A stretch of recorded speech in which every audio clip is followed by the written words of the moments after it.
오늘 주일 예배에 나오신 여러분을 주님의 이름으로 환영하고 축복합니다. 오늘 예배를 통해서 하나님이 주실 은혜와 복이 하늘에서부터 우리에게 임하는 귀한 예배가 되기를 소망합니다. 우리 함께 기도하고 찬양하도록 하겠습니다. 사랑의 하나님 감사합니다. 자격 없고 또 조건이 안 되는 우리가 주님 앞에 나아와 하늘의 은혜를 받기 위해 주님의 놀라운 음성을 듣기 위해 이 자리에 모였습니다. 우리의 마음과 또 우리의 귀를 열어 우리의 눈을 열어 주님만 바라보는 이 예배가 될 수 있도록 인도해 주옵소서. 소망 없는 이 땅에 하나님 소망이 되어 주신 주님을 찬양하며 그 주님이 나의 하나님이심을 고백하는 이 예배가 되도록 하나님 이 온 예배를 주님 다스려 주시고 함께하여 주옵소서. 감사드리며 예수님의 이름으로 기도합니다. 아멘. 네, 우리 함께 찬양하실 때 내 삶 드리리라는 찬양으로 이렇게 하나님 노래했으면 좋겠습니다.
되었으면 좋겠습니다.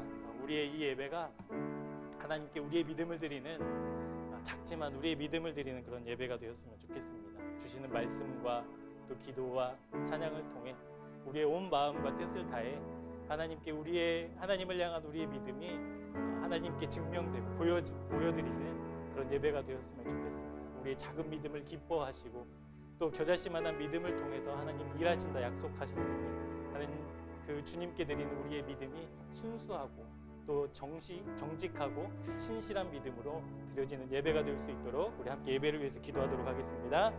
사랑의 하나님 감사합니다. 우리를 예배 자리로 불러주시고 자격으로 조건이 안 되는 우리가 주님 앞에 나왔습니다. 아버지, 이 예배를 통해서 우리의 믿음이 증명되기를 소망합니다. 우리가 입술로만 주님을 믿는다 고백하지 아니하고 하나님 우리의 온 마음과 우리의 삶을 다해 주님을 믿는 그 믿음이 이 시간 증명되게 하여 주옵소서. 그리고 연약한 믿음을 가진 우리가 주님의 말씀과 이 예배를 통해 하나님 우리의 믿음이 더욱 굳건하게 세워지는 은혜가 있기를 간절히 소망합니다. 그 믿음을 가지고 이 세상에서 승리하며 하나님 악에 갇히지 않고 서로 악을 이겨내는 하나님 놀라운 크리스찬의 삶을 살아내는 우리 모두가 될 수 있도록 하나님 우리의 삶을 인생을 주장하여 주시기를 간절히 소망합니다. 하나님 이 예배가 끝나는 그 순간까지 우리가 온전히 하나님께 집중하기를 소망합니다. 하나님 주시는 말씀을 나에게 하시는 하나님의 음성을 듣게 하여 주시고 그 말씀에 우리가 삶으로 순종하며 헌신하며 그 말씀을 살아내는 말씀이 살아있는 교회가 되도록 인도하여 주옵소서. 주님 우리에게 주실 그 은혜와 그 복을 기대하며 하나님 예배 자리로 나아갑니다. 주님 함께하여 주시고 은혜를 내려주시고 우리의 온 마음 다해 하나님 찬양하며 노래하는 하나님 이 시간이 되도록 하나님 인도하여 주옵소서. 같이 우리의 마음의 문을 열어주시고 주님 신령한 하늘의 문을 우리에게 부어주시기를 간절히 소망하오니 하나님 우리 이 자리에 모인 우리 모두가 주님의 은혜를 받아들이는 귀한 예배가 되도록 하나님 함께하여 주옵소서. 우리 다 함께 사도신경으로 하나님을 향한 우리의 믿음을 고백하도록 하겠습니다. 나는 전능하신 아버지 하나님 천지의 창조주를 믿습니다. 나는 그의 유일하신 아들 우리 주 예수 그리스도를 믿습니다. 그는 성령으로 잉태되어 동정녀 마리아에게서 나시고 본디오 빌라도에게 고난을 받아 십자가에 못 박혀 죽으시고 장사된 지 사흘 만에 죽은 자 가운데서 다시 살아나셨으며 하늘에 오르시어 전능하신 아버지 하나님 우편에 앉아 계시다가 거기로부터 살아있는 자와 죽은 자를 심판하러 오십니다. 나는 성령을 믿으며 거룩한 공교회와 성도의 교제와 죄를 용서받는 것과 몸의 부활과 영생을 믿습니다. 아멘. 우리 다 함께 찬송가 382장입니다. 찬송가 382장.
공동 기도문으로 함께 기도하도록 하겠습니다. 너희는 그 은혜에 의하여 믿음으로 말미암아 구원을 받았으니 이것은 너희에게서 난 것이 아니요 하나님의 선물이라. 행위에서 난 것이 아니니 이는 누구든지 자랑하지 못하게 함이라. 아멘.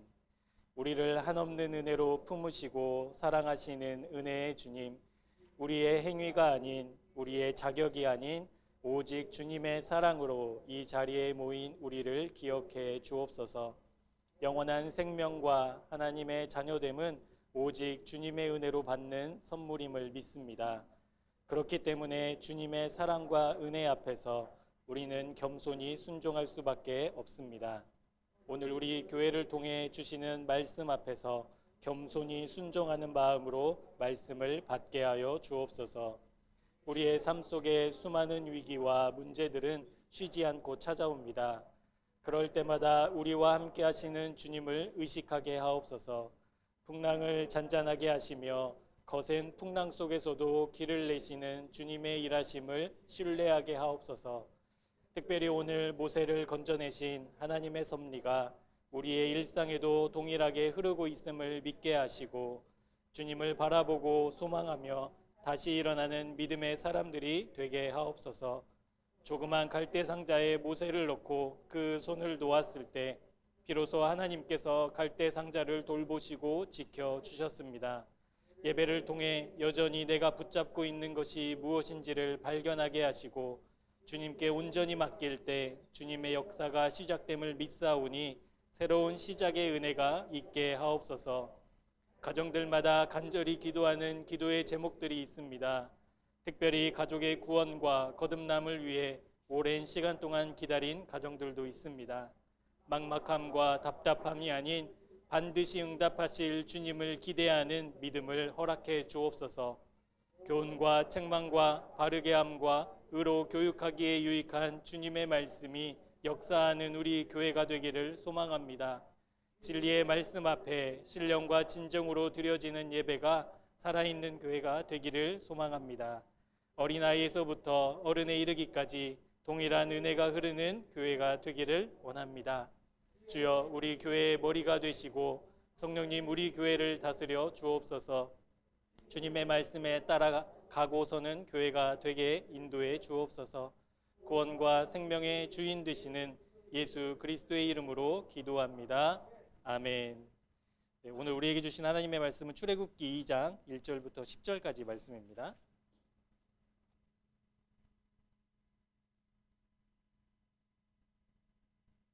출애굽기 2장 1절부터 10절까지 말씀. 구약의 83쪽에 있습니다. 출애굽기 2장 1절부터 10절까지의 말씀을 제가 한 절, 여러분들이 한 절 그렇게 교독하고 마지막 절은 같이 한 목소리로 합독하도록 하겠습니다. 레위 가족 중 한 사람이 가서 레위 여자에게 장가들어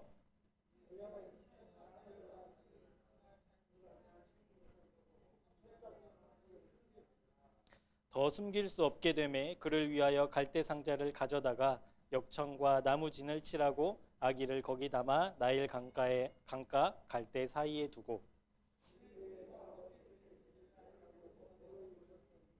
바로의 딸이 목욕하러 나일 강으로 내려오고 시녀들은 나일 강가를 거닐 때에 그가 갈대 사이에 상자를 보고 시녀를 보내어 가져다가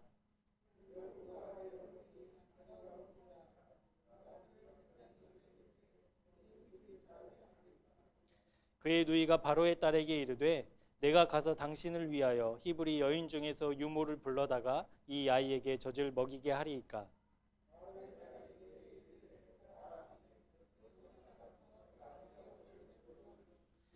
바로의 딸이 그에게 이르되 이 아기를 데려다가 나를 위하여 젖을 먹이라. 내가 그 삭슬 주리라. 여인이 아기를 데려다가 젖을 먹이더니 그 아기가 자라매 바로의 딸에게로 데려가니 그가 그의 아들이 되니라. 그가 그의 이름을 모세라 하여 이르되 이는 내가 그를 물에서 건져내었음이라 하였더라. 아멘. 네, 오늘 출애굽기 2장 1절부터 10절까지 말씀을 가지고 물에서 건져내다라는 제목으로 하나님의 말씀을 함께 나누도록 하겠습니다. 제가 2주 전에 아내와 함께 몇 년 만에 영화를 이렇게 보러 갔습니다. 영화가 시작되기 전에 광고를 하잖아요. 광고를 하는데 뭐 저희 집엔 TV가 없으니까 막 다 처음 보는 광고더라고요. 근데 광고가 한 5편, 6편 정도 이렇게 쭉 이어지는데 그것을 이렇게 멍하니 바라보다가 제 마음속에 한 가지 드는 이렇게 뭐 음성이라고 할까요? 깨달음이라고 할까요? 그게 하나가 있었는데 그게 뭐냐면 그 5편, 6편의 광고가 자랑하고 또 홍보하는 제품들은 다 다른데 주는 메시지는 다 똑같더라고요. 하나같이. 그게 뭐였냐면 편하게 살아라는 거였어요. 어렵게 살지 말고 편하게 살아. 그 중에 하나 광고가 이제 성형외과 광고였는데 몸속에 우리가 지방을 이렇게 빼잖아요. 그러면 그 지방을 어떻게 합니까? 보통은 이제 버리잖아요. 그 지방 흡입술을 해서 나오는 그 지방을. 근데 그 광고에서는 그 지방을 빼서 골반에 넣으라는 거예요. 그러면 이렇게 몸이 S자가 된대요. 그렇게 한다고. 그래서 골반에 양보하세요 막 이러더라고요. 그래서 내 상식으로는 몸에 지방이 많으면 운동을 하고 이렇게 활동을 해서 그 지방을 빼서 몸을 건강하게 만들어야 될 텐데 그 광고에서는 그냥 살이 좀 쪘어요. 그러면 지방을 빼세요. 버리지 말고 또 골반 필요한 곳에 넣어서 이렇게 몸을 S자로 멋있게 만들으세요. 이렇게 광고를 하는 거예요. 그런데 5개, 6개 광고가 다 그랬어요. 어렵고 힘든 거 하지 말고 편하게 살아. 우리가 다 편하게 만들어 놨어. 이거 즐겨. 이런 식의 광고들이 이제 계속 이어져 있었다는 것이죠. 그러고 보면 이 시대가, 이 세상이 편하게 살라고 하는 시대인 것 같아요. 어렵고 또 고민되고 힘든 일을 하지 말고 편하게 살아. 편하게 살아. 그래서 여러분 저도 뭐 자주 애용하고 있지만 주문하면 언제 와요? 택배 주문하면 오늘 주문하면 내일 새벽에 문 앞에 다 이렇게 놓여져. 그래서 그냥 편하게 쓰면 돼요. 로켓을 타고 배송하는 것처럼 빠르게 배송하는 이 시대가 되어버렸죠. 예쁜 것도 사람들이 좋아하는 미모도 내가 그렇게 타고나지 않았다 하더라도 칼 대고 수술하면 얼마든지 아름답게 멋있게 만들어낼 수 있는 시대가 되었습니다. 힘들고 귀찮게 운동하지 않아도 돼요. 그냥 돈 내고 수술대 위에 누워있으면 알아서 멋있게 만들어주는 세상이 되어버렸죠. 여러분 또 책들도 그렇죠. 책들.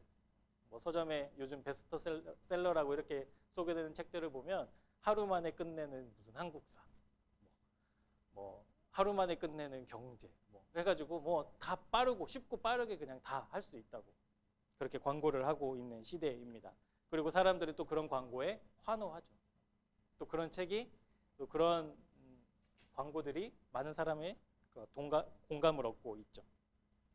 그래서 그런지는 몰라도 이 시대가 빠르고 편한 것은 추구하면서도 어떤 문제를 향해서 어떤 뭐 이슈를 향해서 깊고 넓게 사고하고 토론하는 것은 또 극도로 또 싫어하는 그런 시대가 되었습니다. 그래서 어떤 것이 옳고 어떤 것이 그른지를 판단하고 그것이 정말 그러한가를 고민하는 것보다는 그냥 모든 것이 다 옳다고 하자. 모든 것을 다 인정해주자라는 시대가 되어버렸다는 거예요. 그래서 한 목사님이 이렇게 표현을 하셨더라고요. 이 시대는 어떤 시대인가? 이것저것 다 괜찮은 시대. 동성애도 괜찮고 죄도 괜찮고 다 괜찮아요. 욕심내는 것도 괜찮고 정직하게 사는 것도 괜찮고 이것저것 다 그냥 인정해주고 괜찮은 시대라고 치자는 거예요. 이 시대의 가치관과 흐름이 그렇다라는 것이죠. 무엇이 죄인지, 무엇이 옳은지, 무엇이 잘못됐는지, 어떠한 것이 가치가 있는지 이것을 서로 토론하고 서로 이야기를 하고 고민해보고 그렇게 해서 결정하는 것이 아니라 그래 나도 옳고 너도 옳아 그런 시대가 되어버렸다라는 거예요. 그래서 여러분 이것저것을 다 옳다고 괜찮다고 하는 시대는 평화의 시대여야 되잖아요. 그렇죠. 나도 옳고 너도 옳고 서로 사랑하고 서로 인정해주고 이런 시대가 되면 살기 좋은 세상이 되어야 될 텐데 여러분 이것저것 다 괜찮은 시대에 살고 있는 우리가 과연 그렇게 살고 있습니까? 다 인정해주고 다 좋다고 하는데 여러분 이 사회가 얼마나 많은 갈등이 또 있어요. 얼마나 아픔이 또 있어요. 다 인정해주다가 우리 사회가 그냥 얼마나 많은 갈등들과 그 위험 요소들을 안고 있는지 모릅니다. 그래서 이것저것 다 괜찮은 시대에 교회, 하나님의 말씀을 전하는 교회, 하나님의 나라를 실현하는 이 교회는 점점 더 설 자리가 작아지고 있는 것도 또한 사실이죠. 교회에서 외치는 진리, 이것은 구닥다리 잔소리가 되어버렸고요. 하나님이 이 세상을 창조하시고 운영하시는 원리들은 우리들만의 것이 되어버렸어요. 사람들은 귀 기울여 듣지 않아요. 그리고 특별히 교회에서 말하는 죄의 문제, 이 죄의 문제는 사람들이 극도로 꺼려한다. 세상 사람들. 당신이 뭔데 우리 나를 판단하냐, 뭐 이렇게 받아들이기도 하죠. 세상에서는 그냥 법률적인 죄 짓지 않으면 죄송합니다. 법률적인 죄를 짓지 않으면 반듯하고 좋은 사람이라고 인정하자는 거예요. 인정하자는 거예요. 근데 교회에서는 뭐라고 합니까? 하나님 말씀에서는 뭐라고 해요? 모든 사람이 다 죄인이다. 여전히 죄인이다. 예수 그리스도의 보혈의 은혜를 받기 전까지는 모든 사람들이 다 죄인이다. 그러니까 세상 사람들이 이렇게 합니다. 교회에서 말하는 죄는 사람들을 판단하고 정죄하는 폭력적이고 배타적인 개념이다. 이렇게 얘기하는 거예요. 다 괜찮은데, 다 옳은데 교회에서는 왜 우리를 죄인이라고 얘기하냐? 기분 나쁘다. 이렇게 얘기하는 거예요. 이러한 세상 문화 속에서 하나님은 우리에게 어떻게 살아가야 될지를 계시록 3장 15절에 이렇게 말씀하고 있습니다. 이 말씀 우리 같이 읽어보시겠습니다. 시작.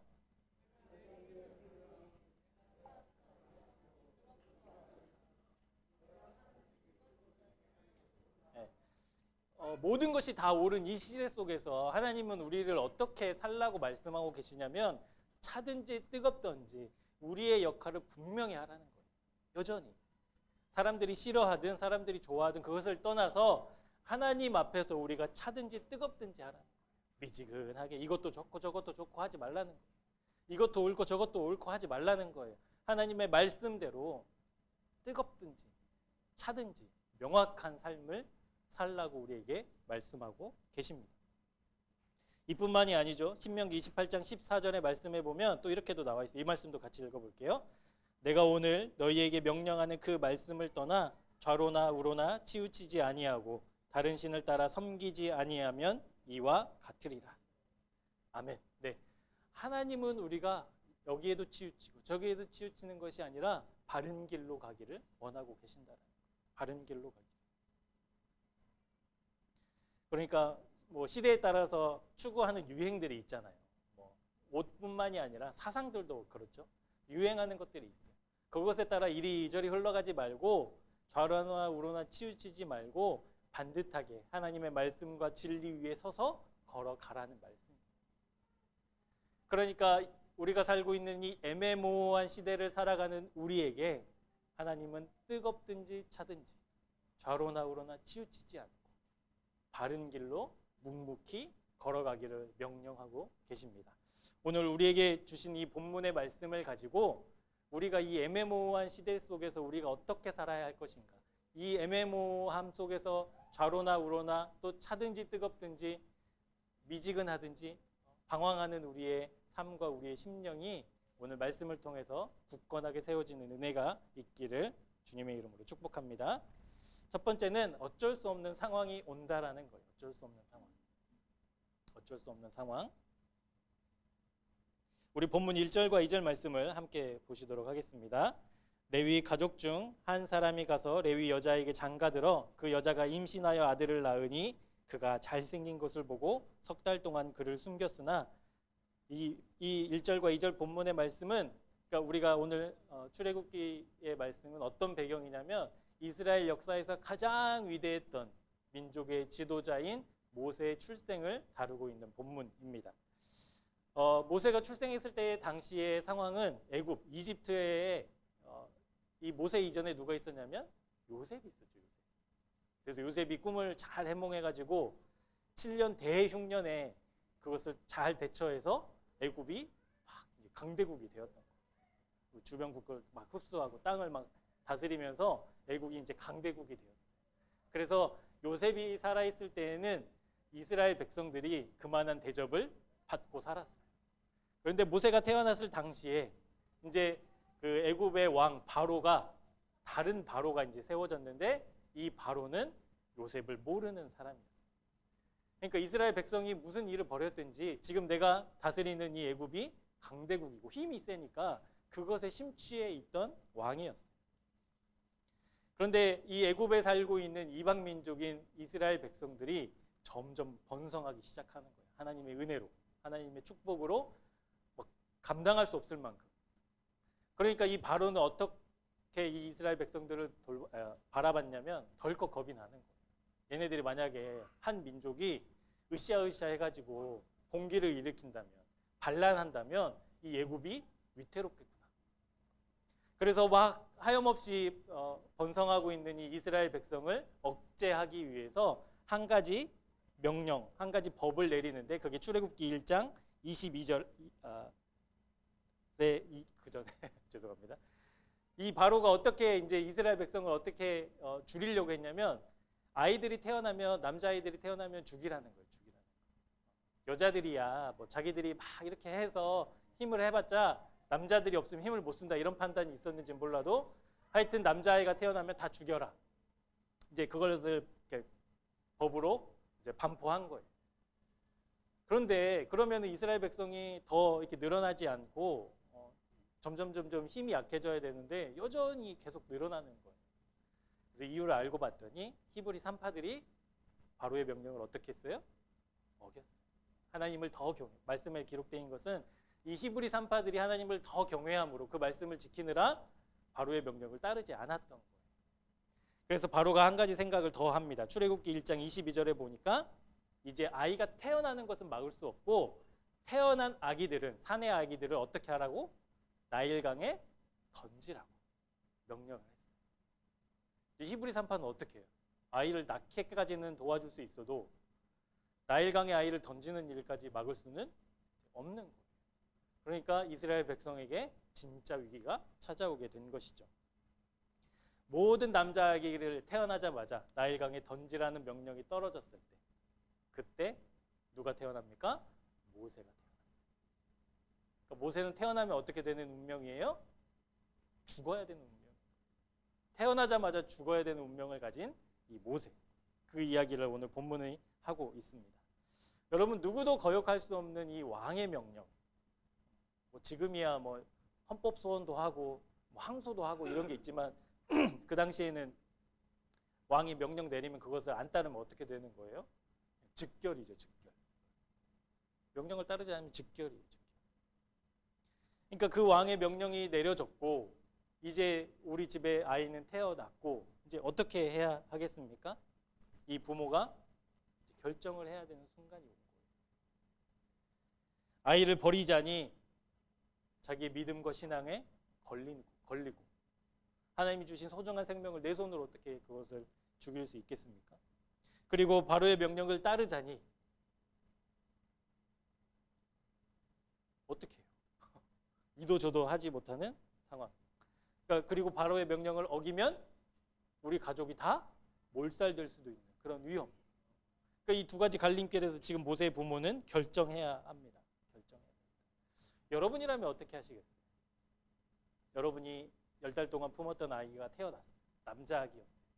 또 잘생겼어. 근데 이 아이가 법대로 하면 나일강에 던져야 돼요. 여러분 어떻게 하시겠어요? 한번 감정이입을 해보시자고요. 어떤 선택과 어떤 결정을 할 수 있을까?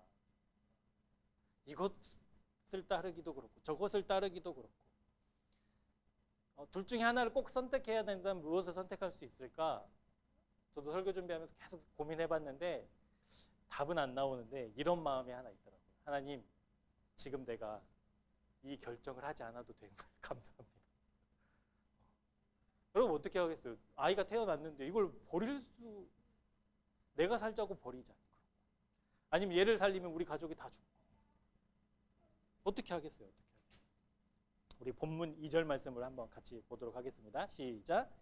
그 여자가 임신하여 아들을 낳으니 그가 잘생긴 것을 보고 석 달 동안 그를 숨겼으나.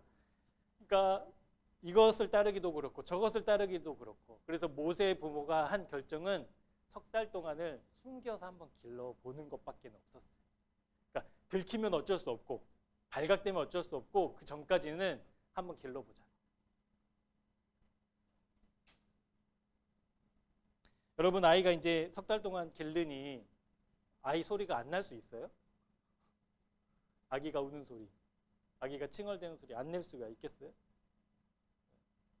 없죠.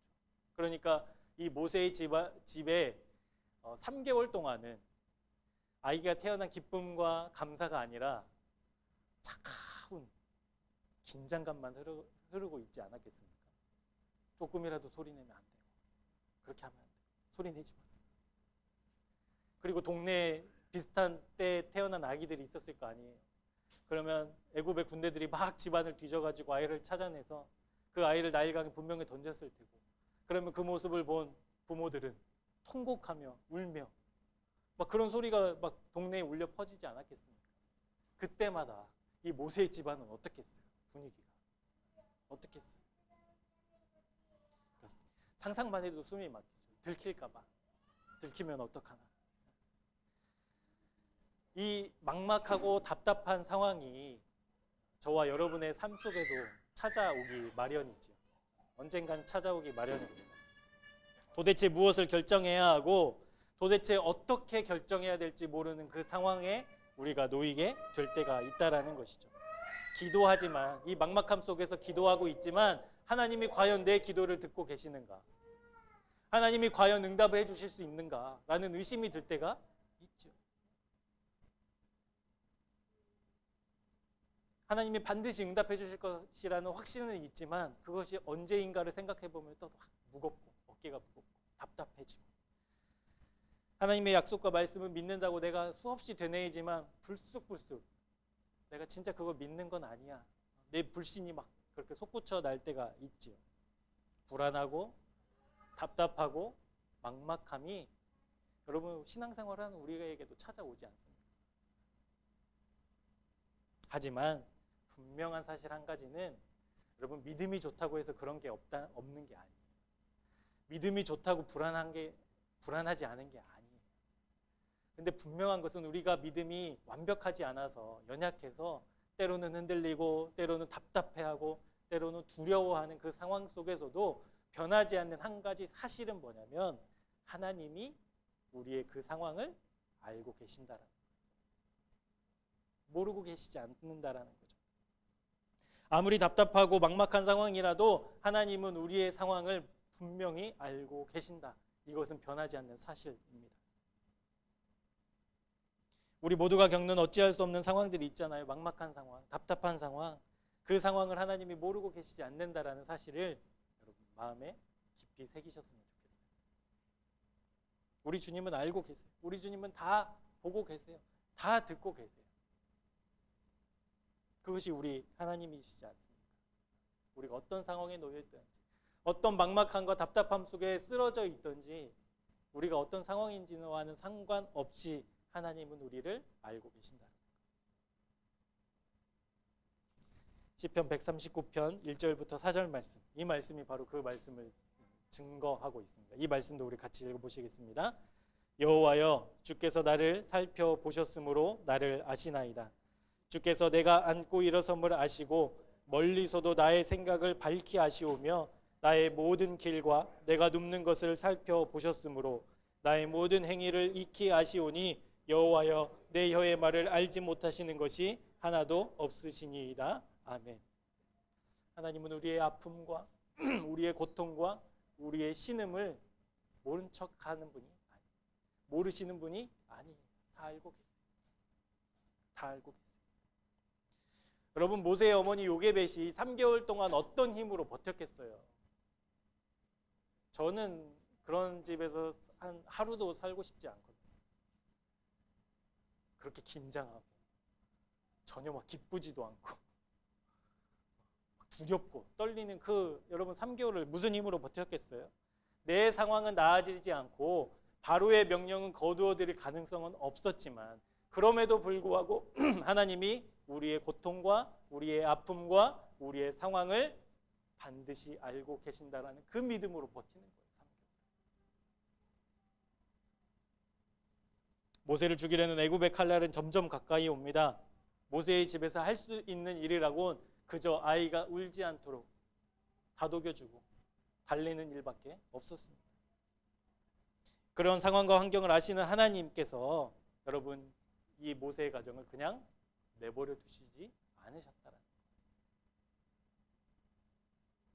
지금 모세의 가족들은 다 답답한 상황이지만 하나님이 그 상황을 듣고 계시고 보지 않고 계신 게 아니었다라는 거예요. 사랑하는 새생명교회 교우 여러분, 주님은 다 알고 계세요. 주님은 다 듣고 계세요. 주님은 다 보고 계세요. 주님이 보고 계시고 알고 계시고 듣고 계시기 때문에 이 어찌할 수 없는 상황에서 우리는 어찌할 수 있게 되는 거예요. 여러분 그것이 은혜이고 그것이 소망 아닙니까? 우리가 어쩔 수 없는 상황, 우리가 손 쓸 수 없는 상황, 내가 도대체 무엇을 해야 될지 모르는 그 상황 속에서 하나님이 아시니까 길이 생기는 거예요. 하나님이 듣고 계시니까 길이 생기는 거예요. 그러니까 우리가 어쩔 수 없는 상황에 여러분 다른 곳에서 방법을 찾으면 안 됩니다. 다른 곳에서 우리가 위로를 받으려고 하면 안 돼요. 거기에는 길이 없기 때문에 그렇습니다. 다른 곳이 아닌 오직 주님만, 오직 주님을 우리가 신뢰해야 여러분 어찌할 수 없는 상황 속에서 우리가 헤쳐나갈 소망이 생기는 것이죠. 때로는 주님께서 우리가 주님만 바라보게 하시기 위해서 이 어찌할 수 없는 상황을 이용하신다는 것도 여러분 잊지 마시기 바랍니다. 그 어찌할 수 없는 상황으로 우리를 보내실 때가 있어요. 그때 우리가 어떤 것을 하는지, 무슨 선택을 하는지, 무엇을 행동하는지, 어떻게 생각하는지 하나님 보시려고, 시험하시려고 우리를 보내신다는 거예요. 그때 우리의 믿음의 자세는 어떠해야 합니까? 이 상황을 아시는 주님께 나아가는 거예요. 그래야만 어찌할 수 있습니다.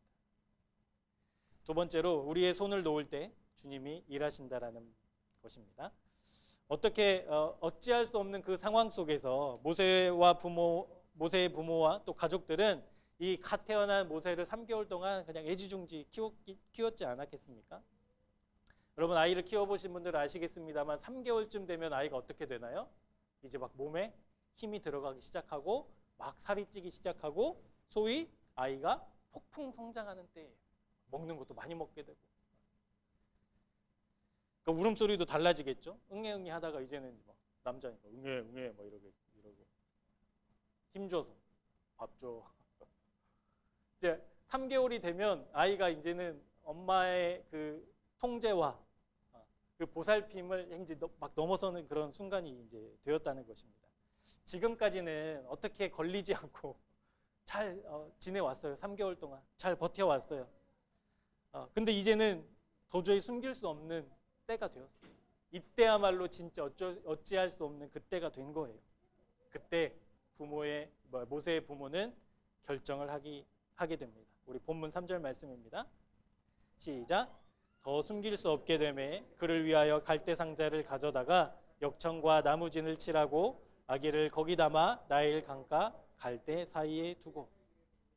여러분 3개월 동안 그냥 아이를 조용하게 들키지 않게만 이 모세의 부모가 아이를 키웠을까요? 저는 그렇게 생각하지 않아요.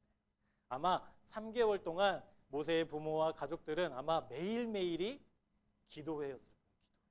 하나님 어떻게 해야 돼요? 이 어찌할 수 없는 상황 속에서 우리가 무엇을 할 수 있겠습니까? 하나님 언제 역사하시렵니까? 하나님의 말씀, 하나님의 약속의 말씀은 이러이러한데 우리가 조상들로부터 받은 말씀이 그러한데 하나님은 도대체 이 상황 속에서 어떻게 일하실 겁니까? 매일매일 기도하지 않았겠어요? 하나님이 주신 소중한 이 생명을 차마 내 손으로 버릴 수 없어요. 하나님 어떻게든 일 좀 해주세요. 어떻게든 역사 좀 해주세요. 어떻게든 이 상황을 좀 벗어날 수 있게 도와주세요. 매일매일 그렇게 기도했을 거예요. 그래서 때로는 기도가 뜨거워진 날은 기대와 설렘으로, 그렇지, 하나님 죽은 하나님이 아니지, 살아계신 하나님이지, 어떻게든 이 상황을 벗어날 수 있지, 일하실 거지 라는 뜨거움이 있었다가 또 어떤 날은 막 죽음의 소리가 들려오는 그런 날은 그런 믿음이 와르르 무너져. 도대체 어떻게 해야 돼? 두렵습니다. 무섭습니다. 답답합니다. 이렇게 3개월이 흘렀을 겁니다. 아이가 자라면서 이제는 도저히 숨길 수 없는 상황이 되자 모세 부모는 모세를 어떻게 합니까? 갈대 상자에 눕힙니다. 역청과 나무진을 바른 갈대 상자에 눕힙니다. 이때 모세의 부모가 가졌던 그 신앙의 고백이 성경에는 나오지 않은데 우리 찬양 중에 요게벳의 노래라는 찬양이 있잖아요. 그 찬양에 너의 삶의 창조인 너의 참 부모이신 하나님 그 손에 너의 삶을 맡긴다. 너의 삶의 창조인 너를 이끄시는 주 하나님 그 손에 너의 삶을 드린다.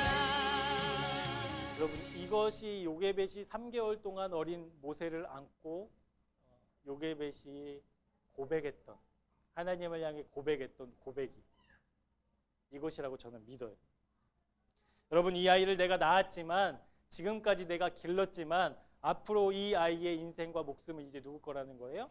하나님 거라는 거예요. 이 아이는 내가 아닌 하나님의 도우심으로만 이제 비로소 살 수 있다라는 그 신앙의 고백으로 갈대 상자에 모세를 눕혔던 겁니다.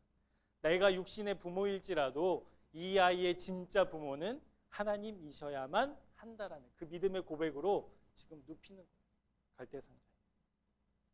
그 믿음을 확인하고 그 믿음을 바로 세우는 그 3개월이었다고 저는 믿습니다. 이 찬양의 가사가 성경에는 나오지 않은데 이것이 분명히 모세의 부모의 믿음이었다고 확신하는 이유가 무엇이냐면 이 갈대 상자를 붙잡고 있던 요게벳의 그 손을 놓았기 때문에 그렇습니다. 놓았기 때문에. 3절 하반절 말씀인데요. 아기를 거기 담아 나일 강가 갈대 사이에 두고. 요게벳이 아까 그 찬양의 가사처럼 그 믿음과 고백이 없었다면 이 갈대 상자 저는 절대 놓지 못했을 거라고 봐요. 이거 놓으면 애가 죽는데, 이거 놓으면 물살이 떠밀려서 애를 이제 다시는 볼 수 없는데, 여러분 그게 두려우면 어떻게 그 갈대 상자를 놓을 수 있었겠어요? 그런데 이 찬양의 가사처럼 모세의 부모는 갈대 상자를 놓는 거예요. 하나님이 너의 참 부모이시다. 하나님이 계셔야만 네가 살 수 있다. 우리는 그것을 믿는다. 믿기 때문에 놓을 수 있었다는 것이죠. 여러분, 아무리 이 찬양의 가사를 따라 부르고 고백한다고 하더라도 여전히 내 손에 갈대 상자가 주어져 있다면 그것은 우리의 진정한 고백이 될 수 없습니다. 하나님을 아무리 믿는다고 우리가 말로 해도, 내 입술로 표현해도 내 손에 여전히 갈대 상자가 붙잡혀 있다면 그 고백은 진짜가 아닐 확률이 높아요. 휘몰아치는 나일강의 그 조류를 보면서 혹시 아이가 잘못되진 않을까? 혹시 이게 뒤집혀서 아이가 죽지는 않을까? 여러분, 그런 두려움에 갈대 상자를 놓지 않았다면 모세는 어떻게 되었겠습니까? 우리가 알고 있는 모세는 아마 없었을 거예요. 두렵지만, 어떻게 될지 모르겠지만 하나님이 지켜주시고 보호하시고 인도해 주신다면 이 갈대 상자를 놓을 수 있는 거예요. 아마 3개월이라는 그 시간이 이 요게벳과 아므람에게는 그것을 연단하고 훈련하는 시간이었지 않을까 싶습니다. 하나님께서는 우리에게 꼭 신앙생활하면서 한 번 이상은 이러한 상황을 만들어 주시는 것 같아요. 이런 상황과 결단을 할 수 있는 것을 주시는 것 같아요. 우리는 찬양하지 않습니까? 말씀 보지 않습니까? 예배드리고 또 기도도 하고 설교를 들으면서 아멘, 내가 그렇게 살겠습니다 결단하기도 하지만 여전히 내 손에 갈대 상자가 주어져 있다면 그건 우리의 믿음의 상태인 거예요. 내가 붙잡고 있어야만 안심이 된다면 우리의 믿음은 나를 믿는 거예요. 하나님을 믿는 것이 아니라. 여전히 휘몰아치는 물살에 집중하고 있고 예배 드리면서도 그럴 수 있지 않습니까? 기도하면서도 그럴 수 있어요. 여전히 내가 이 손을 놓지 않고 하나님, 내가 이 갈대 상자를 놓아야만 역사하실 수 있는 하나님이 아니시지 않습니까? 하나님, 내가 이 갈대 상자를 붙잡고 있어도 일하실 수 있는 하나님이시지 않습니까? 라고 하소연하게 된다는 거예요. 근데 하나님은 그것을 놓으라고 할 때가 있어요. 정말 놓지 못하겠는데 놓으라고 할 때가 있어요. 사랑하는 여러분, 우리가 진짜 하나님을 믿는다면, 말씀 속에 살아계신 하나님이 내가 믿는 하나님이시라면 내가 붙잡고 있는 그 갈대 상자를 놓아야 됩니다. 놓지 않으면 우리의 신앙은 그냥 그 자리에 계속 머물러 있을 거예요. 언젠가 한 번은 놓아야 돼요. 실제로 모세의 부모는 갈대 상자에서 손을 뗐습니다. 온전히 하나님이 일하실 수 있도록 그 갈대 상자를 놓았어요. 물에 띄웠어요. 두렵고 걱정이 있죠. 왜 없겠어요? 무섭고 아이가 어떻게 될까 염려되고 있어요. 그렇지만 하나님을 더욱 믿기 때문에 그 갈대 상자를 물에 띄우는 믿음의 모습을 보여주었다라는 것이죠. 여러분, 나일강에 무엇이 많이 살아요? 악어, 하마. 걔네들이 옆으로 스쳐 지나가기만 해도 갈대 상자는 어떻게 될까요? 뒤집어지죠. 그것을 보기 시작하면 못 놓는 거예요. 그럼에도 불구하고 하나님이 갈대 상자를 지켜주실 것이다. 그럼에도 불구하고 모세, 네 인생의 참 부모가 하나님이시다라는 믿음이라면 그것을 놓아야만 한다는 것이죠.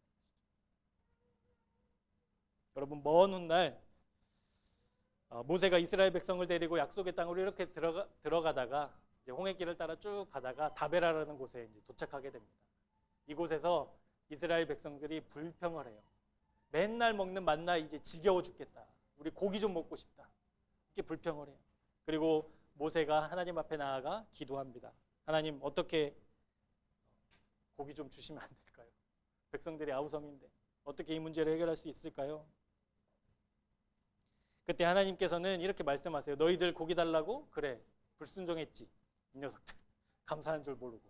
너희들 입에서 고기 냄새가 막 고기가 끊이지 않도록 이 사이에 껴있도록 고기 냄새 맡으면 막 역겨울 정도로 너희들 고기 먹게 해주겠다. 이렇게 말씀을 하세요. 그때 모세의 반응이 민수기 11장 21절 22절에 나옵니다. 모세가 이르되 나와 함께 있는 이 백성의 보행자가 60만 명입니다. 주님의 말씀대로 이 한 달 동안 고기를 주어 먹게 하시겠다고 하셨는데 그렇게 먹이시려면 양떼와 소떼를 잡은들 족하겠습니까? 바다의 모든 물고기를 거두어 들인들 그것이 그렇게 할 수 있겠습니까? 이렇게 반문한 거죠. 여러분, 60만 명, 남자만 60만 명을 먹이는 일, 여러분 그것이 어찌 쉬운 일이겠어요? 또 식성도 다 다르잖아요. 아무것도 없는 광야, 뭐 테이블이 있습니까? 뭐 조리 기구가 있습니까? 아무것도 없는 그 광야에서 고기를 먹게 하시겠다라는 하나님의 그 말씀에 모세의 반응이, 하나님, 양떼와 소떼를 다 잡아도 안 되고 물고기, 바다에 있는 물고기 다 잡아도 안 돼요. 여러분, 그것이 우리의 상태라는, 우리의 믿음의 상태, 우리의 믿음의 한계가 그렇다라는 거예요. 그런데 그 다음 구절 23절 말씀을 우리 같이 보도록 하겠습니다. 시작. 여호와의 손이 짧으냐? 내가 이제 내 말이 내게 응하는 여부를 보리라. 내 손 짧지 않아. 네가 생각하는 것만큼 내 능력 소박하지 않아. 그래서 여러분, 바다 쪽에서 바람이 동풍이 불기 시작합니다. 그 동풍 속에는 메추라기가 있었어요. 성경에 보니까 하루길쯤 두 뼘이 높이로 쌓였다고 해요. 하루길이라면 성경에서 말하는 하루길은 30km 정도 되거든요. 그러니까 전방 30km에 두 규빗, 약 90cm 정도 되는 높이로 뭐가 쌓여 있는 거예요? 메추라기가 쌓여 있어요. 상상이 잘 안 되시죠? 여러분, 우리 교회가 있는 테크노밸리가 여기서부터 저쪽 끝에까지 한 300m 정도 되거든요. 30km예요, 30km.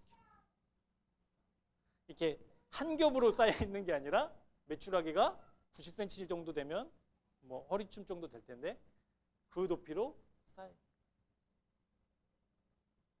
하나님, 그런 하나님이라는 거 보여주신 거예요. 여러분, 이 하나님이라면 물살에 둥실둥실 떠있는 갈대상자 걱정되세요? 이 정도의 하나님이시라면 악어가 덮칠까? 물살에 휩쓸려 버릴까? 두려우세요? 그렇지 않다라는 거예요. 여러분, 우리의 힘으로, 우리의 노력으로, 우리의 애씀으로 어찌할 수 없을 때, 도대체 어찌할 바를 모를 때 믿음의 사람들은 내가 붙잡고 있는 것을 놓아요. 하나님께 맡겨요. 그 어찌할 수 없는 문제, 어찌할 수 없는 상황을 놓는다고요. 하나님께로. 여러분, 모세가 한 일은 아무것도 없었어요. 하나님, 그게 되겠습니까? 가능하겠습니까? 이렇게 물었던 거예요. 그런데 하나님이 다 보여주셨어요. 여러분, 갈대상자를 나일 강가에 띄워 보내야만 하나님께서 일하신다라는 사실을 여러분 꼭 기억하시기 바랍니다. 물론 띄우지 않아도 하나님 하실 수 있어요. 그런데 하나님은 우리의 믿음을 확인해 보고 싶어 하세요. 그 어찌할 수 없는 상황, 도저히 놓지 못하겠는 그 상황에 놓는 그 믿음을 우리에게 시험하신다는 거예요. 그럼 시험하셔도 우리를 괴롭게 하시냐? 아니요. 고기 주셨잖아요. 갈대상자 어떻게 됐어요? 다음에 살펴보겠지만 갈대상자 구원을 받았어요. 도대체 불가능한 상황 속에서 내가 붙잡고 있는다고 해서 여러분 문제가 해결되는 거 아닌 거 여러분 잘 아시잖아요. 우리 삶이 증거하고 있잖아요. 내가 붙잡아서 해결된 문제가 어디 있었어요? 자녀의 문제, 내 미래의 문제, 내 건강의 문제, 내가 붙잡고 있어서 해결된 게 하나도 없잖아요. 하나님이 일하실 수 있도록, 하나님이 약속하신 그대로 행하실 수 있도록 내가 붙잡고 있었던 갈대상자를 놓는 그 믿음을 회복하는 저와 여러분 되기를 주님의 이름으로 축복합니다. 세 번째, 마지막은 결국에 하나님이 건져내신다라는 사실이에요. 어찌할 수 없는 상황을 만났어요. 그리고 도대체 어찌할 바를 모르고 있는 그 상황 속에서 갈대상자를 놓았어요. 그러자 하나님이 그 갈대상자를 건져 주셨습니다. 여러분, 아므람과 요게벳의 손을 떠난 이 갈대상자는 이제 사람의 힘과 사람의 통제를 벗어난 상태가 되어버렸어요. 이제 물살에 딸려 이제 떠밀려 가는 거예요. 휘몰아치는 물살을 만날 수도 있고 또 뜻하지 않게 바다 생물을 만날 수도 있죠. 이제는 어찌할 수 없어요. 아무리 내가 이 모세를 사랑한다고 해도, 내 눈에 넣어도 아프지 않은 아이라고 고백한다고 해도 이제는 내가 손쓸 수 없는 상황이 되어버렸어요. 그러면 여러분 이제 절망입니까? 이제 끝입니까? 소망이 없습니까? 아니요. 이제서야 하나님이 일하신다는 거예요. 이제서야 하나님이 일하시는 때가 되었다는 거예요. 여러분, 떠내려가는 갈대상자를 한번 쭉 따라가 보겠습니다. 본문 5절 말씀입니다. 같이 읽어볼게요. 바로의 딸이 목욕하러 나일강으로 내려오고 시녀들은 나일 강가를 거닐 때에 그가 갈대 사이에 상자를 보고 시녀를 보내어 가져다가. 여러분, 바로의 딸이 지금 나일강에 목욕하러 왔어요. 바로는 태양이에요. 태양. 애굽인들에게 절대적인 신이에요. 그 딸이 목욕하러 왔다고요? 그럼 지금 누구랑 왔습니까? 시녀들이랑 같이 왔죠. 시녀들. 그러니까 바로의 딸이 목욕하러 와서 시녀들이 있었다면 여러분, 이 시녀들은 무엇을 해야 돼요? 지금 이 바로의 딸이 목욕하는 것을 누가 훔쳐보면 돼요? 안 돼요? 그러니까 주변을 막 통제하는 거예요. 혹시 위험하면 돼요? 안 돼요? 안 돼요. 그러니까 막 그 바다 생물이 오지 못하게 뭐 길을 이렇게 막기도 하고 치기도 하고 그 역할들을 시녀들이 하고 있다고. 여러분, 뭐 한강에서 대통령이 목욕한다고 해보세요. 혼자 알아서 하세요. 이렇게 하겠어요? 헬기 띄우고 막 몇 주 전부터 막 그 해양 구조대 가서 위험한 건 없는지 조사하고 하지 않겠어요? 마찬가지. 시녀들이 그 역할을 하는 거예요. 그런데 여러분, 이 갈대상자를 누가 발견해요? 누가 발견해요? 시녀가 발견해요? 바로의 딸이 봤어요. 바로의 딸이 볼 수 없는 상황이었다고요. 왜냐하면 목욕하러 바로의 딸이 왔는데 뭐 갈대상자 폭탄 아닌가? 그러지 않겠어요? 뭔지 모르면 열어보고 위험을 제거해야 되죠. 그러니까 시녀들은 지금 바로의 법에 따라서 다 죽어야 되는 거예요. 이런 위험 요소 하나를 제거하지 못한 상황인 거죠. 그러니까 하나님께서 이 상황을 다 주장하고 계시는 거예요. 역사하고 계시는 거예요. 그래서 이 바로의 딸이 야 너희들 뭐 하는 거야? 저런 거 있으면은 치워야지 이렇게 한 게 아니라 가져와 봐라. 6절 말씀입니다. 그 갈대 상자를 열고 아기를 보니 아기가 그제서야 울기 시작하는 그가 그를 불쌍히 여겨 이르되 이는 히브리 사람이 아기로다 바다에 던지거라 한 게 아니었어요. 여러분 갈대 상자를 열었더니 아기가 그제서야 울어요. 성경의 말씀 구절구절은 아무 의미 없이 쓰여진 게 아니거든요. 이 아이가 우는 모습을 보자 바로의 딸의 마음이 요동치기 시작하는 거예요. 3개월 핏덩어리가 울면 세상 어떤 사람이 그것을 보고 안타까워하지 않겠어요? 하나님이 이 바로의 딸의 마음을 막 요동치기 시작하는 거예요. 그리고 눈으로는 무엇을 보고 있어요? 히브리 아기를 보고 있는 거예요. 상자를 열어봤어요. 누가 봐도 히브리 아기예요. 그러면 여러분 어떻게 해야 됩니까? 이제는 이 아이를 아무리 잘생겼다고 하더라도 이 아이를 어떻게 해야 돼요? 나일강에 보내요. 왜냐하면 그것이 바로의 명령이었으니까 시녀들이 마땅히 그렇게 해야만 하는 거예요. 시녀들이 말리는 거 아니 바로의 딸이시여 무슨 말씀입니까? 이 아이를 키우시겠다니요. 우리는 바로의 법을 어기는 다 죽어요 우리. 그러시면 안 돼요. 해야 되는 그런 상황인 거죠. 그런데 바로의 딸의 마음이 요동치기 시작합니다. 요동치고 그 모세를 바라보는 바로의 딸의 마음이 어떻다고요? 불쌍히 여겨. 불쌍히 여기다라는 히브리 단어는 하말이거든요. 하말이라는 단어의 뜻은 뭐냐면 하나님의 절대적인 긍휼이라는 뜻을 갖고 있어요. 바로는 하나님을 안 믿어요. 바로의 딸은 하나님 믿지 않는다고요. 근데 하나님이 지금 바로의 딸의 마음에 무엇을 넣어주신 거예요? 하나님의 절대적인 긍휼을 심어주신 거예요. 그러니까 보니까 불쌍히 여겨지는 거예요.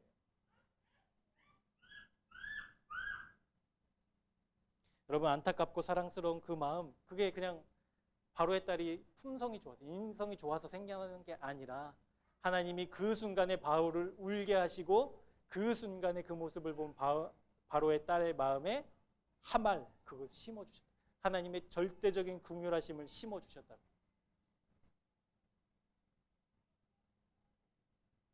더 놀라운 사실은요 9절 말씀에 나와 있어요. 바로의 딸이 그에게 이르되 이 아이를 데려다가 누구를 위하여? 나를 위하여. 바로 히브리 그 모세 그래 이 아이가 히브리인인 거 알아. 근데 이 아이에 대해서 함부로 말하면 언제 어떻게 하겠다는 거예요. 이 일을 가지고 너희들 왈가왈부하면 어떻게 하겠다는 거예요. 각오하라는 거예요. 각오하라. 나를 위하여 저 중.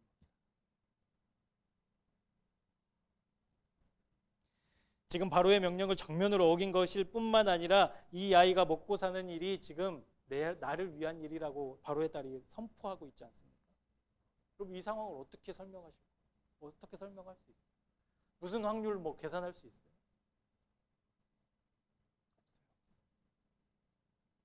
모세는 지금 부모의 손을 떠났어요. 어떻게 될지 모르는 나일강을 따라 흘러가고 있었어요. 혹시나 동물들이 그것이 무엇인가 건드리면 뒤집혀버려서 물에 빠져 죽을 상황이었을 수도 있겠죠. 정체 없이 흘러가다가 배고픔과 탈진으로 아이는 갈대상자 안에서 말라 죽을 수도 있었어요. 아니면 순찰을 하던 병사들에 의해 시녀들에 의해 발견되고 히브리 아이의 운명처럼 모세는 나일강에 던져질 수도 있었다고요. 그런데 모든 염려와 걱정을 뛰어넘고 지금 모세는 어디에 있습니까? 지금 모세는 어디에 있어요? 자기를 죽이려고 명령했던 바로와 한 집에서 살고 있어요. 바로의 딸이라는 절대적인 권력을 힘입어 철저하게 보호받고 있는 거예요. 더 놀라운 것은 모세를 누가 키워요? 엄마가 키워요. 엄마가. 그 유모를 데려오잖아요. 모세의 엄마예요. 여러분 어떻게 이것을 다 설명하시겠어요? 성경이 거짓말 우리 그 정도 믿음 아니잖아요. 꾸며낸 얘기 아니잖아요. 우리 진짜 있었던 일을 기록된 거잖아요. 그렇다면 이 하나님이 어떤 하나님이시라는 거예요? 건져내신 하나님이시라는 거예요. 상황이 어떻든 어떤 문제가 있든지 그것과는 상관없이 아무런 문제 없이 하나님은 갈대상자를 건져내신다는 것이죠. 본문 10절 말씀입니다. 같이 읽어보실게요. 시작.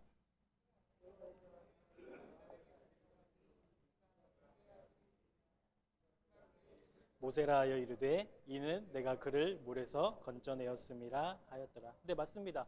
지금 이 모세를 건져낸 손은 누구의 손이에요? 바로의 딸의 손이에요. 사람의 손이었다. 그런데 여러분, 이 상황 속에서 역사하신 분은 누구예요? 우연에 거쳐서 모세의 딸이 건져준 게 아니라 하나님이 일하시고 하나님이 연출하신 작품이었다.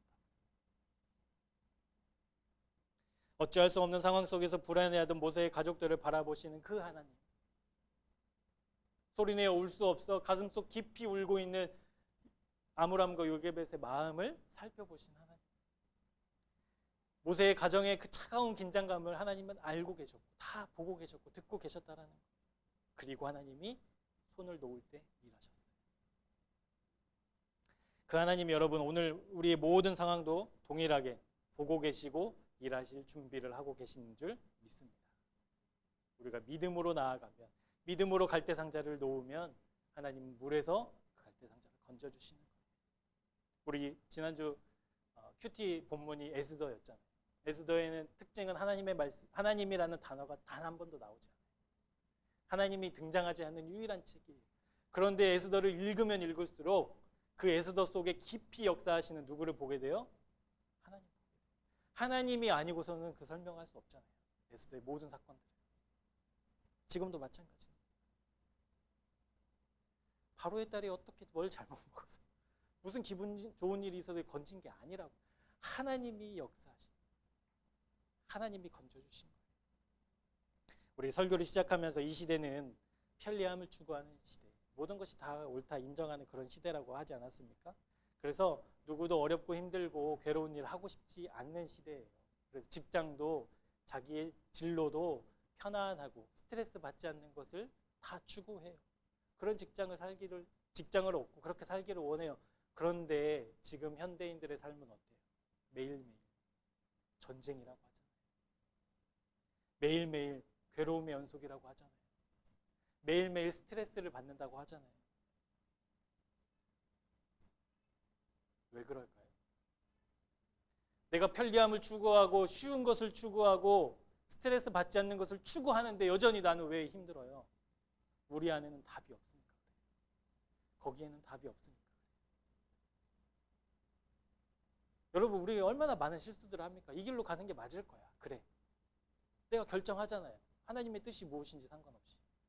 가면 실패하잖아요. 어렵잖아요. 괴롭잖아요. 왜요? 내가 결정한 그 길에는 답이 없어요. 하나님이 일하시지 않으니까, 역사하지 않으니까.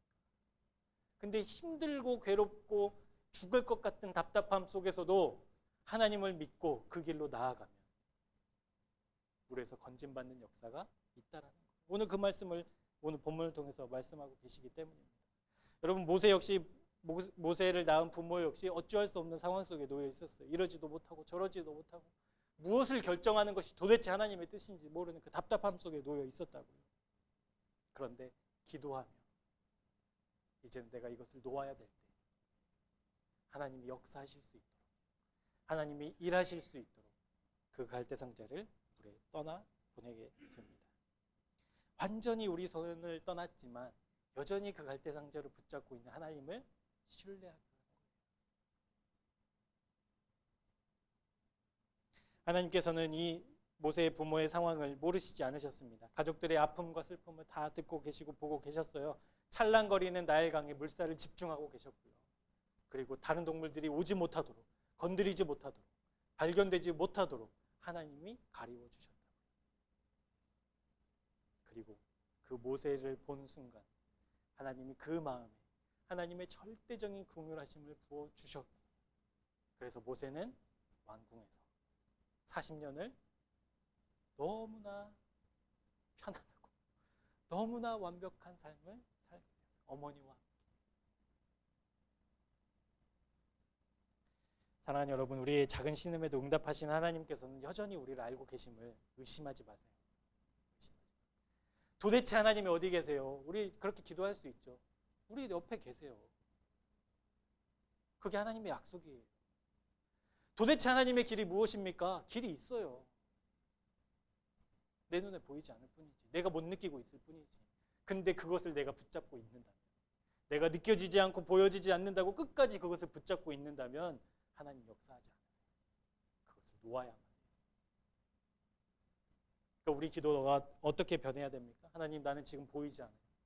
느껴지지 않아요. 그럼에도 불구하고 약속하신 그대로, 말씀하신 그대로 이루어질 줄 믿고 나아갑니다. 내 발걸음을 지켜주시고 인도해 주옵소서. 여러분, 그 담대함으로 모세가 지팡이를 번쩍 들었을 때 홍해가 갈라지잖아요. 그 믿음으로 제사장들이 요단강에 발을 담그자 물이 멈추잖아요.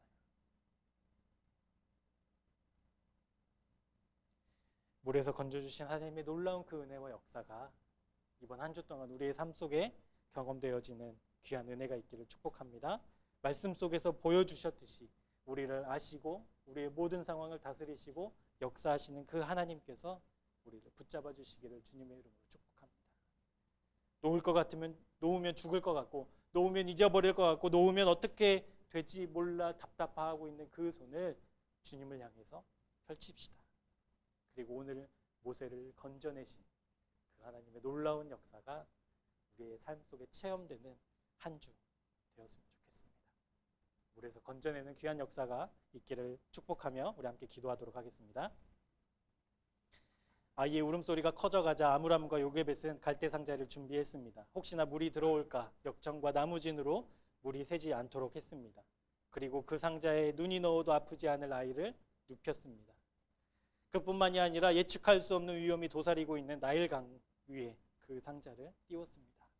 모두 절망이고 모두 걱정뿐입니다. 숱한 위험이 상자를 둘러싸고 있었고, 아무리 사랑해도 부모의 손을 떠난 이 아이, 누구의 도움도 받지 못하는 상황이 되었습니다.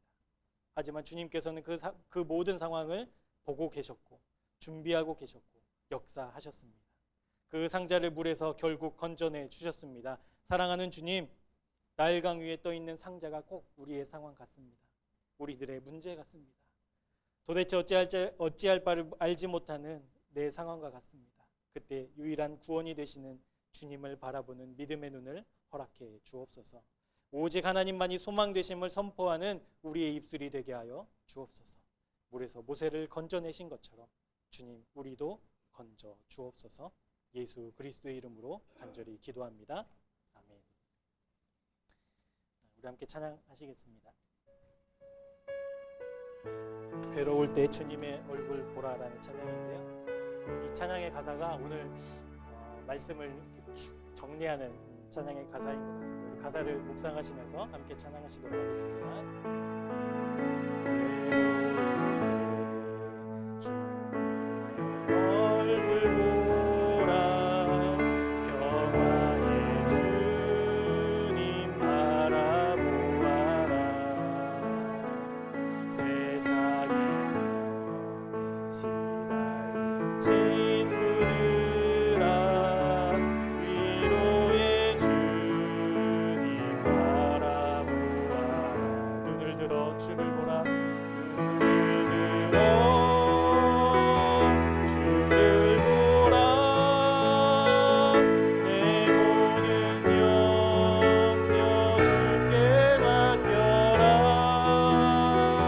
슬플 때에 주님의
여러분 이 시간 함께 기도했으면 좋겠습니다. 하나님, 주님을 향한 그 믿음으로 내 손을 붙잡고 있는 그 갈대 상자 놓게 하여 주옵소서. 괴로울 때 주님의 얼굴을 바라보는 그 믿음의 그 시선으로 하나님 일하실 주님을 바라보게 하여 주옵소서. 우리를 위로하시고 우리에게 역사하시는 그 하나님의 신실하신 역사하심이 이번 한 주를 살아가면서 경험되게 하여 주옵소서. 우리 이 시간 함께 기도하며 나아가도록 하겠습니다. 사랑의 하나님, 감사합니다. 괴롭고 힘이 들 우리의 인생 가운데 주님 찾아오셨고 모든 것의 문제를 해결해 주시기 위해, 또 특별히 우리의 죄의 문제를 해결해 주시기 위해 주님 십자가에 달려 돌아가 주셨습니다. 다시 부활하신 주님께서 우리를 살리셨고 우리도 주님처럼 부활의 소망으로 우리에게 역사해 주셨습니다. 아버지 하나님, 그 신앙으로 그 믿음으로 우리의 괴로움과 아픔과 고통 중에 있는 우리를 하나님 구원해 주옵소서. 하나님, 나일 가까이 꿰어진 갈대 상자를 지키시고 보호하셔서 역사하신 것처럼 아버지 하나님, 여러 문제와 갈등과 고민과 두려움 속에 빠져 있는 내가 이제 주님의 손으로 구원함을 받는 놀라운 은혜를 하나님 경험하게 하여 주옵소서. 그리하여서 세상 어떤 문제가 있다 하더라도, 어떤 불신앙이 있다 하더라도 하나님 역사하시고 약속하신 그대로 이루실 주님을 바라보는 믿음의 눈을 허락해 주시기를 간절히 소망합니다. 아버지 하나님, 괴로울 때 주님의 얼굴 보아야 소망이 있음을 믿습니다. 힘이 들 때 주님의 얼굴 보아야, 주님을 붙들어야 그곳에 소망이 있음을 믿습니다. 아버지 하나님, 이번 한 주 살아가면서 세상과 주변을 바라보는 내 환경에 집중하는 우리의 시선을 거두고 이제 나와 함께 하시는 약속의 말씀을 선포하신 그 주님을 바라보는 믿음의 눈을 허락하여 주셔서 이제 두려움이 아닌 평안과 기쁨과 감사의 삶으로 하나님 앞으로 나아가는 우리 모두가 될 수 있도록 하나님 역사하여 주옵소서. 우리의 상황상과 우리의 믿음의 모습으로는 도저히 어찌할 수 없는 그 상황 속에서 하나님은 어떻게 하실 수 있는 길과 방법이 계신 능력의 하나님이신 줄 믿사오니 아버지 하나님, 그 하나님 믿고 나아가는 우리의 삶이 되도록, 우리의 신앙이 되도록 주님 인도해 주옵소서. 우리 예배를 시작하면서 함께 불렀던 내 삶 드리리라는 찬양인데요, 이번 한 주를 또 시작하는 우리가 이 찬양으로 우리가 결단했으면 좋겠습니다. 내 삶 주님께 드리고 주님의 기뻐하시는 거룩한 삶으로 살도록 이 세상 속에서 믿음을 지키고 살아가는 우리의 삶이 되게 해달라고 함께 믿음으로 이 찬양 고백했으면 좋겠습니다.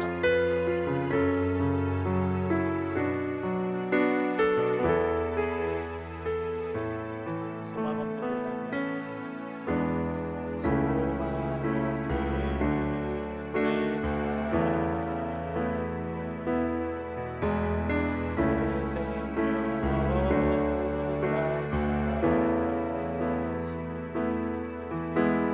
날 향한 주님의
삶 드리리.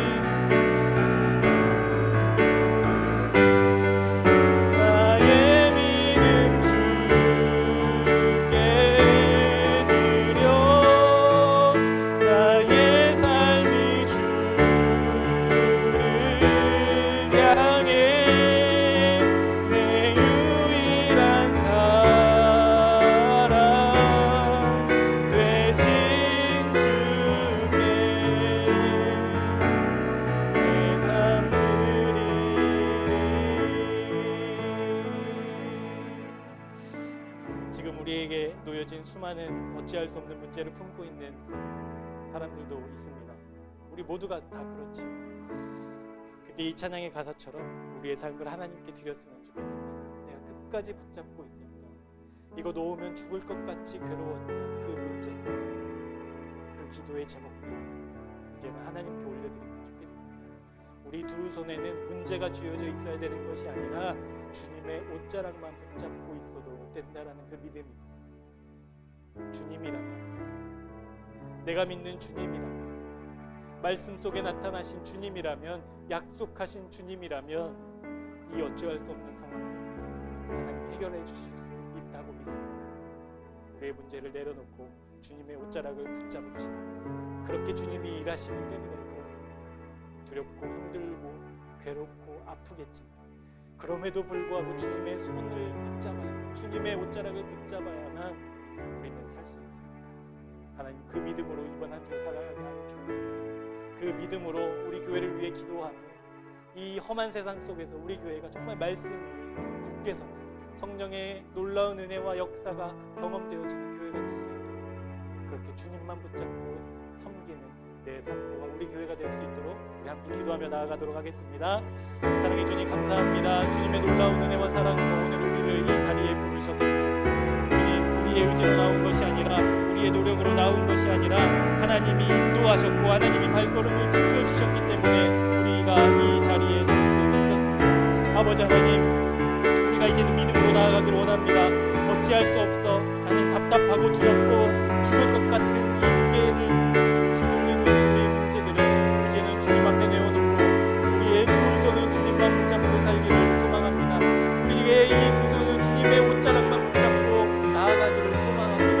그렇게 하나님이 역사하시고 그렇게 하나님이 일하시기 때문에 그렇습니다.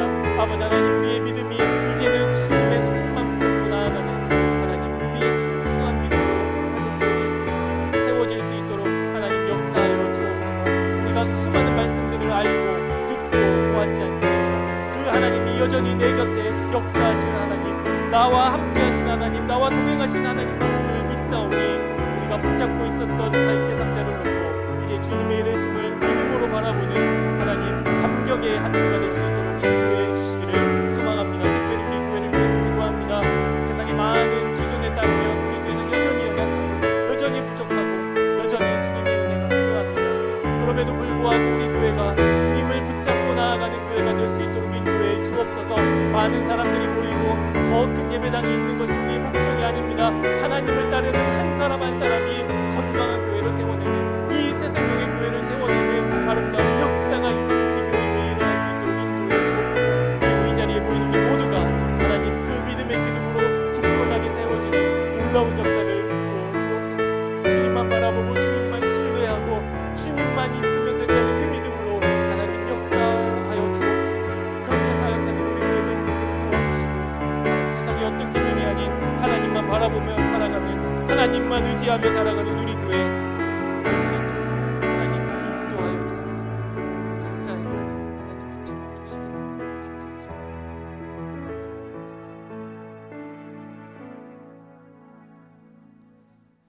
부모의 손을 떠난 모세는 죽음과 가장 가까운 순간이었습니다. 아무도 그를 도울 수 없고 아무도 지금의 상황을 바꿀 수 없었습니다.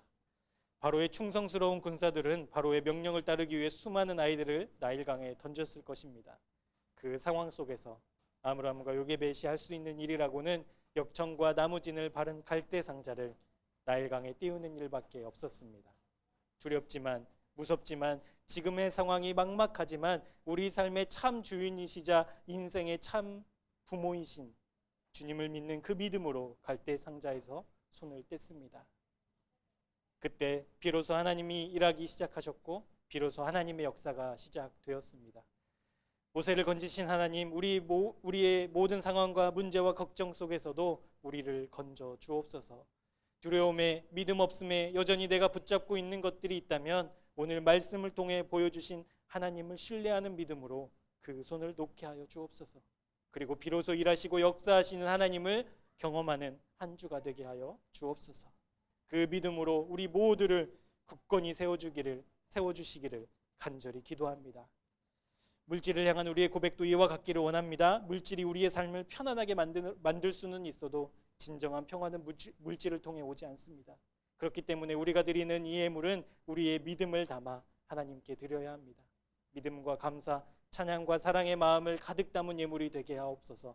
하나님께 드리는 모든 손길들을 기억하시고 물질 때문에 하나님과 우리 사이가 방해받지 않도록 먹이시고 입히시고 돌보아 주옵소서. 주신 것에 만족하고 감사하는 믿음을 허락하시고 물질을 규모 있게 사용하는 지혜도 허락하여 주옵소서. 모세를 물에서 건져내셨듯이 죄악에서 우리를 건져내신 예수 그리스도의 은혜와 그 아들을 통해 십자가에서 사랑을 확증해 주신 하나님 아버지의 극진하신 사랑하심과 성령님의 변함없으시고 언제나 우리를 돌보시고 인도하시는 역사가 모든 문제 앞에서 믿음으로 우리의 손을 놓고 주님만 붙잡기 원하는 주님의 사람들과 언제나 지키시고 보호하실 것을 믿는 가정과 자녀들 위해 지금부터 영원토록 함께 하옵시기를 간절히 축원하옵나이다. 아멘.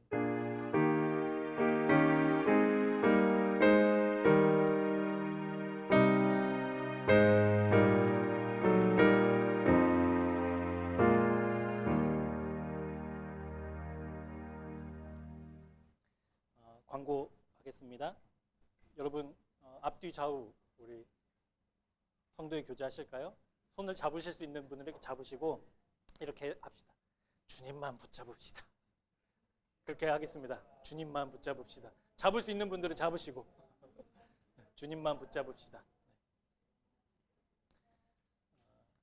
우리 매주 이렇게 주일 예배를 드리잖아요. 그때마다 한 주 동안 우리의 삶 속에 하나님이 어떻게 일하시고 역사하셨는지 우리의 삶의 간증이 막 넘쳐나는 그런 예배가 되었으면 좋겠어요. 그래서 여러분 다음 주에 오실 때 하나님 정말 말씀대로 모세를 건져내셨듯이 나를 건져주셨어요. 이러이러한 역사 속에서 하나님 일하셨어요 라고 또 간증하는 그런 감격스러운 주일 예배가 되었으면 좋겠습니다. 주일 예배는 9시 50분부터 시작한다는 여러분 꼭 기억하시고 50분까지 맞춰서 오는 게 내 힘과 의지로 안 되는 거 여러분 잘 아시잖아요. 한 주 동안 예배를 위해서 기도하시면서 하나님 모든 환경과 여건을 주장하셔서 예배가 온전히 시작되어질 수 있도록 여러분 예배를 위해서 꼭 같이 기도해 주셨으면 좋겠습니다.